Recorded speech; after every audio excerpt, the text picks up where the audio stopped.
नमस्कार, मैं हूं आशुतोष। आज से हम शुरू कर रहे हैं एक नया कार्यक्रम। ये कार्यक्रम शुरू कर रहे हैं देश के सबसे बड़े पत्रकारों में से एक माने जाने वाले श्रवण गर्ग जी के लिए। यह कार्यक्रम हमारा जो है वो लोकसभा चुनाव पर रोजाना एक तीखी खरी खरी टिप्पणी के साथ श्रवण जी हमारे सामने उपस्थित होंगे। श्रवण जी, आपका बहुत बहुत स्वागत है। श्रवण जी, इस वक्त राहुल गांधी की जो न्याय यात्रा है वो अब लगभग खत्म होने के कगार पर है। अगर आपसे यह सवाल पूछा जाए कि आप इस यात्रा का असेसमेंट कैसे करेंगे और इस यात्रा से बीजेपी कितनी परेशान है, तो आपकी खरी खरी क्या होगी? देखिए, मुझे जो सबसे बड़ी तकलीफ है या कंसर्न है मेरा, वो ये कि बीजेपी कतई परेशान नजर नहीं आ रही है। बीजेपी परेशान थी राहुल गांधी की पहली यात्रा से, जो जब वो पैदल चल रहे थे और 4000 किलोमीटर की थी। ये यात्रा 6000 किलोमीटर की है और इस यात्रा में जो इलाके हैं, जो सीटें हैं, जो जिले हैं, वो काफी पहली यात्रा के मुकाबले काफी बड़ी है। उसके बावजूद इसका इम्पैक्ट या बीजेपी पर असर क्यों नहीं दिख रहा है, ये मेरे लिए चिंता का विषय है। मेरे लिए भी है। और जैसे मध्य प्रदेश में आज उनका आखिरी दिन है और वो मान लीजिए कि मध्य प्रदेश में जिस जगह अभी हैं वो जगह इंदौर से, जहां मैं बैठा हूं, वहां से कोई 50-60-100 किलोमीटर से के अंदर है। उनके उज्जैन के निकट होने का या इंदौर के निकट होने का, 50-60 किलोमीटर दूर होने का भी इंदौर पर कोई असर नहीं दिख रहा है। या इंदौर में कोई उत्साह नहीं दिख रहा है, या इंदौर के लोग दौड़कर उस यात्रा में शामिल होने जा रहे हो, ऐसा नहीं दिख रहा है। मैं इसका ऐसा मानता हूं कि ये जो इसके कई कारण हो सकते हैं। उसमें एक कारण ये भी है कि यात्रा बस से कर रहे हैं, पैदल नहीं है। पैदल का इम्पैक्ट कुछ अलग है। पर मेरी नजर में एक जो चिंता है वो ये है कि भारतीय जनता पार्टी इस बात में दो चीजों में सफल हो गई। एक तो उन्होंने इस पूरी लड़ाई को, चुनाव की लड़ाई को मोदी बनाम राहुल बना दिया। दूसरा ये कि असम का एक पेज छोड़ दें यात्रा का, पूरी यात्रा में प्रधानमंत्री जी ने इस बात का ध्यान रखा कि यात्रा में कोई व्यवधान नहीं होना चाहिए किसी भी स्तर का। इसका मतलब यह है कि उन्होंने राहुल गांधी को हीरो नहीं बनने दिया, किसी शहादत का लाभ नहीं लेने दिया कांग्रेस को। राहुल गांधी इस यात्रा को कैसे एक मैजिक में, जादू में बदल सकते थे और नहीं बदला, वो मुझे थोड़ा सा आश्चर्य होता है। वो आश्चर्य यूं होता है कि राहुल गांधी जब बिहार में थे और तेजस्वी उनकी गाड़ी को चला रहे थे,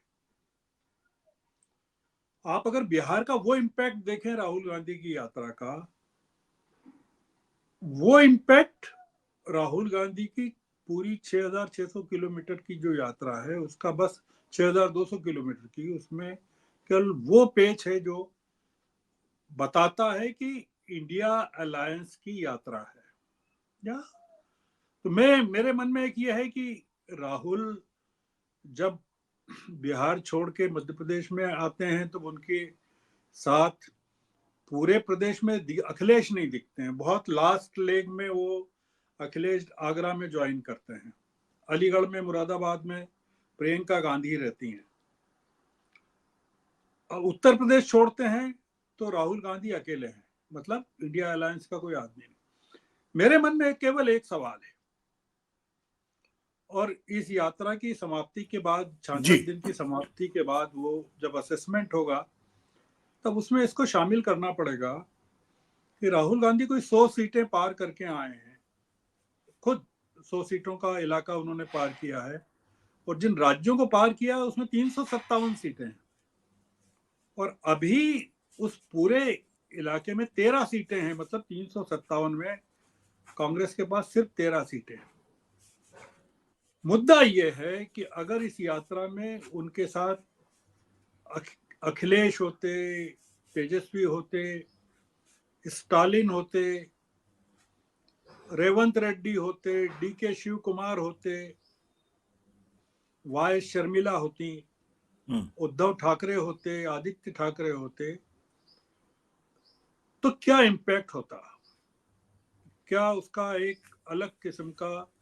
तो राहुल ने क्या कारण है कि मतलब इस पूरी यात्रा में क्या कारण रहा होगा कि ये लोग नहीं थे या इनको नहीं लिया गया या इनके होने से क्या फर्क पड़ता। तो ये एक बड़ा मैं